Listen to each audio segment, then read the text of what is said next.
देखिए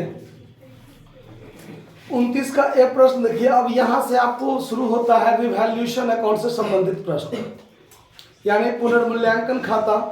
सवाल है कि x तथा y एक फर्म में साझेदार हैं।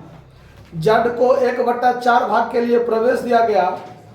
नए साझेदार के प्रवेश पर निम्नलिखित के लिए फर्म के पुस्तकों में जर्नल प्रविष्टि कीजिए। मतलब अब जब साझेदार का प्रवेश होता है तो प्रवेश के समय हमारा बैलेंस शीट में जो हमारा संपत्ति और दायित्व है उसके मूल्य में कितना कमी वृद्धि हुआ और उसके कारण जो फायदा घाटा हुआ है उसका भी तो कैलकुलेशन करना पड़ेगा।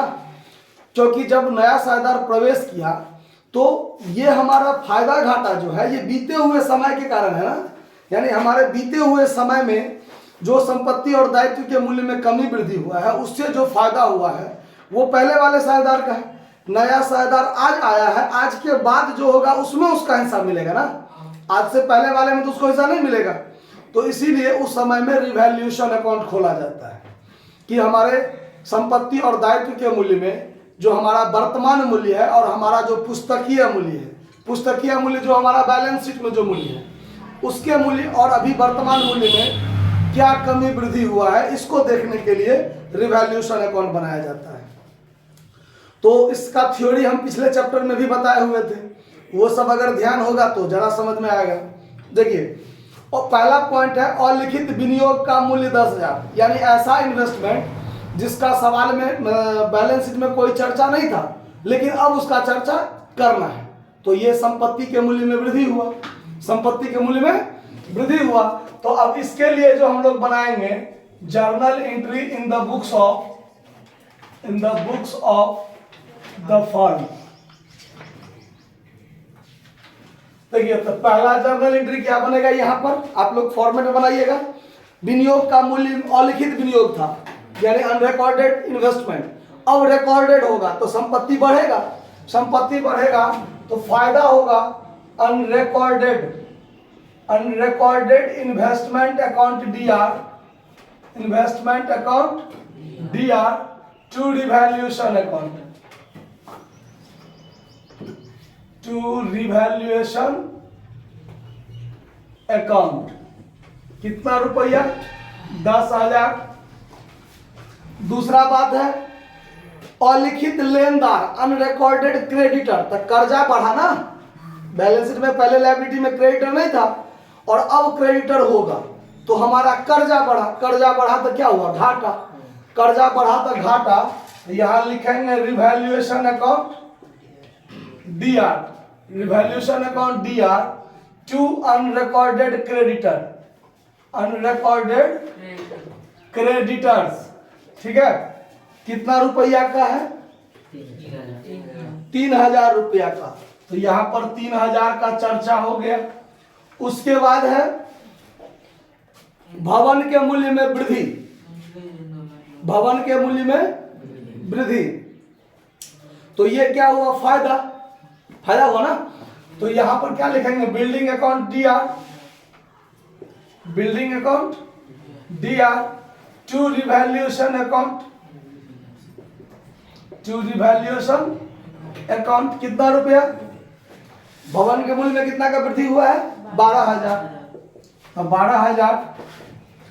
और उसके बाद फर्नीचर पर ह्रास है तो फर्नीचर का मूल्य क्या होगा घटेगा तो घाटा होगा, तो घाटा होगा तो रिवैल्यूएशन अकाउंट डीआर। और 2 में क्या होगा फर्नीचर कितना रुपया 1,000, 1,000। चलिए इतना काम तो हो गया। अब क्या है, अब आपको एक एंट्री तो और बनाना है। रिवैल्यूएशन अकाउंट में फायदा या घाटा कुछ तो हो सकता है ना, एक एंट्री तो उसके लिए भी बनेगा, तो उसके लिए हम जगह छोड़ के तब बनाएंगे रिवैल्यूएशन अकाउंट। क्या बनाएंगे रिवैल्यूएशन अकाउंट बनाएंगे। तो जब रिवैल्यूएशन अकाउंट बनाएंगे तो आपको ये बात पता है कि अगर फायदा होगा तो क्रेडिट पे लिखेंगे और घाटा होगा तो डेबिट में लिखेंगे। यहाँ जर्नल भी है तो जर्नल से भी आप पोस्टिंग कर सकते हैं। रिवैल्यूएशन है क्रेडिट में, तो क्रेडिट में क्या लिखाएगा?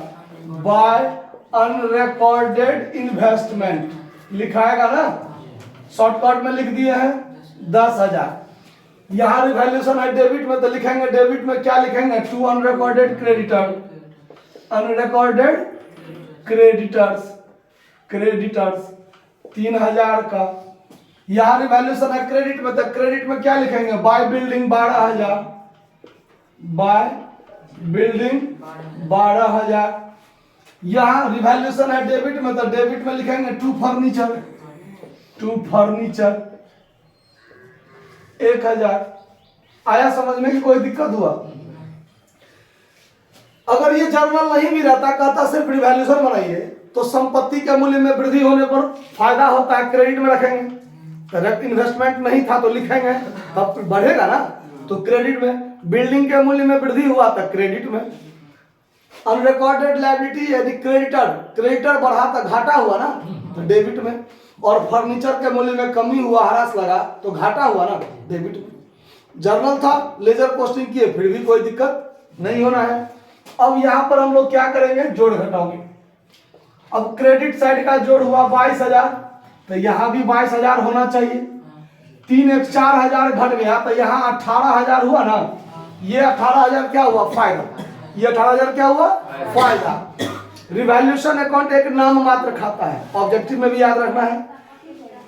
क्रेडिट साइड बढ़ा तो फायदा, और डेबिट साइड बढ़ता तो लॉस होता। यह डेबिट घट कम है और क्रेडिट साइड ज्यादा है, तो क्या हुआ? लाभ हुआ। तो ये जो 18,000 लाभ हुआ, ये लाभ किसका? ये पुराने साझेदार का। किसका? क्योंकि नया साझेदार जो आज प्रवेश किया है, आज के बाद जो होगा उसमें उसका हिस्सा होगा, और आज से पहले वाला जो फायदा घाटा है वो सिर्फ पुराने साझेदार का है कि नहीं है? तो ये 18,000 जो प्रॉफिट हुआ, ये कौन लेगा? पुराना साझेदार लेगा। तो यहां लिखेंगे to old partners capital account, old partners capital account profit लिख देंगे। और साझेदार कौन सा है इसमें? XY साझेदार है, तो सिर्फ XY बांटेगा। किस अनुपात में? पुराना अनुपात में। पुराना अनुपात कितना है? दिया हुआ है? नहीं है। पुराना अनुपात नहीं दिया हुआ है, नहीं दिया हुआ है मतलब बराबर बराबर। अगर लाभ बांटने का अनुपात ना हो तो लाभ कैसे बांटते हैं? बराबर बराबर। तो 1:1 में बांट देंगे तो 9,000 हो जाएगा दोनों आदमी का, होगा ना। और उसके लिए जर्नल एंट्री बनाएंगे। तो रिवैल्यूएशन अकाउंट में फायदा हुआ मतलब क्रेडिट सेल्स ज्यादा है, समाप्त करने के लिए उसको डेबिट करेंगे। तो रिवैल्यूएशन अकाउंट क्या होगा? डेबिट। Revaluation account debit 18,000। और ये फायदा कौन लिया? XY ना, तो उसका पूंजी बढ़ेगा तो 2x capital to Y capital account. 9,000 दोनों आदमी क्या करेगा? बांट लेगा। सवाल ब से बन गया। समझ में आया बात? कहीं कोई दिक्कत हुआ समझने में? नोट कर लीजिए। धन्यवाद।